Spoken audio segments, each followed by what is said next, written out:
नमस्कार. लीड महाराष्ट्र या बातमीपत्रात आपले स्वागत आहे. म्हैसाळ योजनेच्या पाण्यासंदर्भात इतर कुणीही श्रेय लाटण्याचा प्रयत्न करू नये. म्हैसाळ योजनेचे पाणी शेतकऱ्यांना मोफत मिळावे.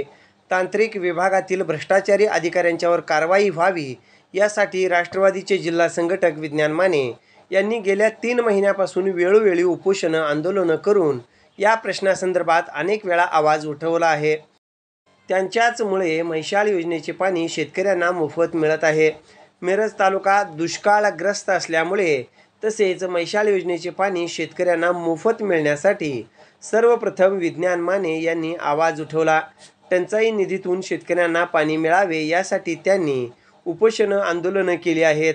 त्यामुळे या सर्व कामाचे श्रेय हे विज्ञान माने यांना जाते असे बेडगचे तानाजी चव्हाण यांनी ठणकावून सांगितले. तानाजी महादेव चव्हाण, राहणार बेडग, तालुका मिरज, जिल्हा सांगली.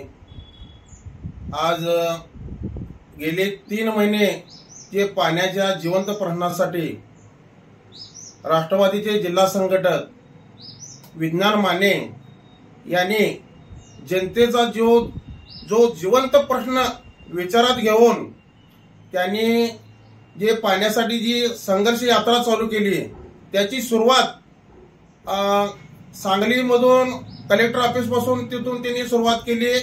कलेक्टर ऑफिसमध्ये त्यांनी 3 दिवसाचं उपोषण केलं. तिथून त्यांनी मतदारसंघामध्ये तालुक्यामध्ये त्यांनी सगळ्यांच्या समस्या जाणून घेतल्या व त्यांनी तिथं 3 दिवसाचं उपोषण केलं. त्या उपोषणाच्या पाठिंब्यासाठी जतचे आमदार विक्रमदादा, विश्वजित कदम साहेब, मनोहरबाबा शिंदे, सुमनताई, जवळजवळ महाआघाडीचे सर्वच नेत्यांनी त्यांच्या ह्या उपोषणाला पाठिंबा दिला. हे उपोषण फक्त यांनी म्हैसाळ तांत्रिक योजनेमध्ये यांनी जे भ्रष्टाचार केलेला 48 कोटीचा हा भ्रष्टाचार केलेला होता आणि त्यामध्ये आम्हाला जाधव साहेबांनी ज्यावेळेला विक्रमदादा सावंत या दिवशी आम्हाला भेट द्यायला आले होते त्यावेळेला जाधव साहेबांनी आम्हाला आश्वासन दिले की साळे साहेबांना आम्ही निलंबित करतो, त्यांच्यावर फौजदारी गुन्हा दाखल करतो. आणि दुसऱ्या दिवशी जाधव साहेबांनी देखील पलटी मारून सांगितले की हे साळे साहेबांचं डोकं फिरलेलं आहे. हा सगळा जर बघितला तर जिवंत पाण्यासाठी गेली 3 महिने हा योग धडपडत आहे. पाण्यासाठी त्यांनी जे शेतकऱ्यांना दुष्काळ योजनेमधून आता जे पाणी जे आहे तालुका दुष्काळ जाहीर झालेला आहे मिरज तालुका, ह्यातनं त्यांनी कुठल्याही पाण्याची पट्टी न घेता त्यांनी चालू करा पाणी द्या म्हणून सांगितलं.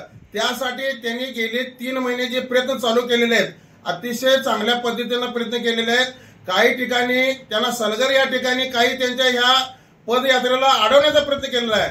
लोकशाहीमध्ये लोकांची कामं करत असताना सुद्धा ह्या शासनाला बघवणं झालेलं आहे आणि आता समोर इलेक्शन आलेलं आहे. त्यांना काय तर श्रेय घ्यायचं आहे आणि तालुका पातळीवर बांधावर जाऊन ह्या माणसानं हे 3 महिने धडपडत आहे.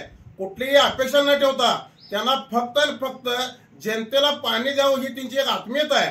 आणि मी एक सामान्य माणूस म्हणून म्हणतो की आता ह्यामध्ये कुणीही श्रेय घ्यायचा प्रयत्न करू नका. जनतेला उपोषण कुणी केलेली माहित आहे, कुणी कुणाला अडवलेलं माहित आहे. कुणी श्रेय घ्यायच्या प्रयत्नात पडू नका. प्रत्येक कोण कधी काम करतोय आम्हाला माहित आहे. ह्या भाजप शासनामध्ये 2014ला सगळ्यात लेट आलेलं पाणी आहे हे आम्हाला माहित आहे. हे सरकार शेतकऱ्याच्या कुठल्याही हिताचं काम करत नाही. मी एक सामान्य म्हणून चळवळीतला माणूस म्हणून सांगतोय, मला कुठलीही प्रसिद्धी वगैरे काय घ्यायची नाही किंवा काय नाही. मी सामान्य एक शेतकऱ्याची भावना म्हणून सांगतो. आज माझ्या मळ्यामध्ये 47 कोटीची सुद्धा पाण्याची स्कीम आलेली आहे.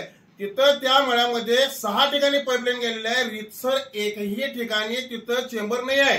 हे अशा पद्धतीचं तांत्रिक कामाचं यांचं शासनाचं नियोजन चालू झालेलं आहे आणि हे शासन कुठल्याही शेतकऱ्याच्या हिताचं काम करत नाही, काही नाही.